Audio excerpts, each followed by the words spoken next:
जय श्री कृष्ण। गीता अध्याय 1 श्लोक 21। सेनारु मध्य स्थापत्य रथम में अच्युत्य यावदेता निरीक्षे अहम युद्ध कामान उपस्थितान। अर्जुन कहते हैं भगवान कृष्ण से कि मेरे रथ को दोनों सेनाओं के मध्य स्थित कर दो, जिससे युद्ध की कामना लेकर उपस्थित योद्धाओं को मैं देख सकूं। अर्जुन देखना चाहता है जो युद्ध की कामना लेकर के युद्ध के लिए तत्पर है। यह इस बात का सूचक है कि अर्जुन के ऊपर जो युद्ध है वो थोपा हुआ है, ऊपर ऊपर है। अर्जुन के लिए युद्ध एक मजबूरी है। अर्जुन के भीतर युद्ध के लिए कोई रुचि नहीं है। इसीलिए वह जानना चाहता है कि कौन युद्ध के लिए तत्पर है। वह देखना चाहता है उन्हें। यदि अर्जुन के भीतर युद्ध होता तो अर्जुन यह नहीं देखता कि कौन युद्ध के लिए तत्पर है या कौन नहीं है। जिनके अंदर युद्ध होता है वो अंधों की तरह व्यवहार करते हैं। वो दुश्मन को देखते नहीं है, दुश्मन को प्रोजेक्ट करते हैं, कल्पना करते हैं। दुश्मनी को वो आरोपित करते हैं। बाहर दुश्मन हो या नहीं हो, वो दुश्मन पैदा कर लेते हैं। अर्जुन जानना चाहता है, देखना चाहता है जिनसे उसे युद्ध करना है। और दूसरी बात कि जब हम किसी भी तरीके के युद्ध में जाएं तो युद्ध का पहला नियम है कि वह पहचान ले कि किससे युद्ध करना है। तो उस मायने में भी अर्जुन पहचानना चाहता है जिनके साथ युद्ध करना है।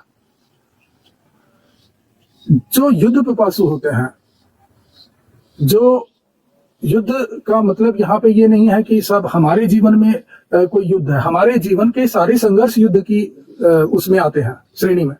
सारी प्रतिस्पर्धाएं उसी श्रेणी में आती हैं। तो जो युद्ध के पिपासु लोग हैं, उनके अंदर जो पिपासा है वो इतनी गहरी होती है कि उसके धुएं में सब कुछ ढक जाता है। वो पहचान ही नहीं पाते सामने कौन है। अर्जुन कहता है कि मैं उनका निरीक्षण करना चाहता हूं। और राइट ऑब्जर्वेशन किसी भी प्रतिस्पर्धा की, किसी भी संघर्ष की, किसी भी युद्ध की एक पहला नियम है, आवश्यक नियम है। अगर अंदर क्रोध है तो आप किसी चीज को इंस्पेक्ट नहीं कर सकते, उसका ऑब्जर्वेशन नहीं कर सकते, निरीक्षण नहीं कर सकते। और अगर निरीक्षण है तो आपके अंदर क्रोध नहीं हो सकता। दोनों अपोजिट चीजें हैं, या तो निरीक्षण रहेगा या क्रोध रहेगा।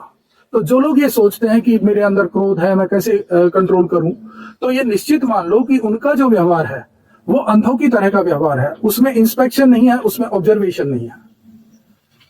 और ज्यादातर लोग आज के जमाने में साइंस को मानते हैं। साइंस का एक बेसिक सूत्र है, राइट ऑब्जर्वेशन पहला सूत्र है। और उसके बाद है कि जो ऑब्जेक्ट है उसको टेस्ट करो, उस प्रक्रिया को। तो यहां पर भी वो सिद्धांत लागू होता है कि आप राइट ऑब्जर्वेशन करें, वो चाहे आपके अंदर के युद्ध हो, चाहे आपके बाहर के युद्ध हो। चाहे आप कामना से लड़ना चाहते हैं तो कामना को देखें। अगर आप क्रोध से लड़ना चाहते हैं तो क्रोध को देखें, कारण क्या है उसके आने का। अगर आप लोभ से लड़ना चाहते हैं तो लोभ को देखें कि कारण क्या है। और जैसे ही आप उनका एनालिसिस करते हैं, जैसे ही निरीक्षण करते हैं, जैसे ही ऑब्जर्वेशन में जाते हैं, कामना भी आपकी गिर जाती है, क्रोध भी गिर जाता है और आपका लोभ भी गिर जाता है। जो व्यक्ति जिसने महाभारत पढ़ी भी नहीं है, गीता पढ़ी भी नहीं है, जानता भी नहीं है, अगर वो इस शब्द को, निरीक्षण को सुनेगा अर्जुन के मुंह से, वो ये जान जाएगा कि यह व्यक्ति युद्ध में नहीं जा सकता। क्योंकि युद्ध में दो ही व्यक्ति जा सकते हैं, या तो विचारहीन हो या निर्विचार हो। विचारहीन दुर्योधन, भीम या हमारी तरह, निर्विचार कृष्ण की तरह। विचारशील व्यक्ति है वो जब चीजों पर विचार करेगा, युद्ध पर भी विचार करेगा तो युद्ध गिर जाएगा। कामना पर विचार करेगा, कामना गिर जाएगी। लोभ पर विचार करेगा, लोभ गिर जाएगा। क्योंकि विचार हर चीज की व्यर्थता को साबित करता है।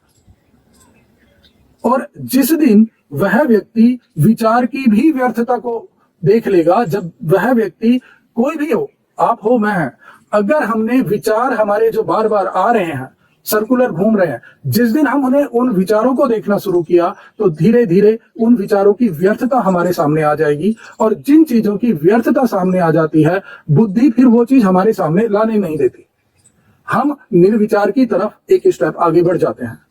तो अर्जुन के लिए अगर युद्ध में उतरना है तो निर्विचार की तरफ एक स्टेप उसको आगे लेके जाना पड़ेगा। निर्विचार वही स्थिति आती है जैसे कि ईसा मसीह ने एक जगह कहा है कि स्वर्ग में वही लोग प्रवेश कर सकेंगे जो बच्चों जैसे होंगे। उन्होंने ये नहीं कहा कि बच्चे प्रवेश करेंगे, क्योंकि बच्चों के अंदर अभी कामना है, कामना के बीज है जो वृक्ष बनने हैं, क्रोध के बीज है जो वृक्ष बनने हैं, लोभ के बीज है, ये सारे बीज अभी फूटे ही नहीं है, प्लांट्स भी नहीं बने हैं। तो वो बिल्कुल सरल है। लेकिन निर्विचार की जो स्थिति है उसमें वह बीज बड़े पेड़ भी बन चुके हैं, वो सूख चुके हैं, उनकी व्यर्थता साबित हो चुकी है, तो वो विचार में ही नहीं जाएगा और उसकी सरलता वैसी ही होगी जैसी बच्चों की है। अगर अर्जुन को युद्ध में जाना था तो उसे कहना था कि मुझे उस जगह पे लेके चलो जिस जगह से मैं ज्यादा से ज्यादा दुश्मनों को मार सकूं, लेकिन वो देखना चाहता है कि युद्ध के लिए तत्पर कौन है।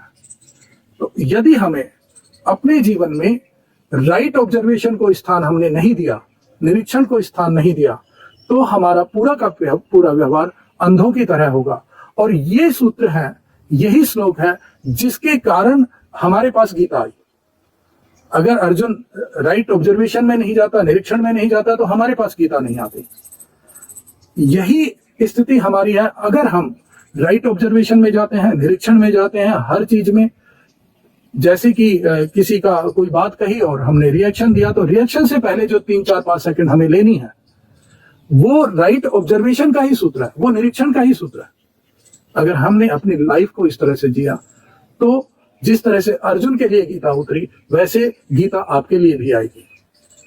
जय श्री कृष्ण।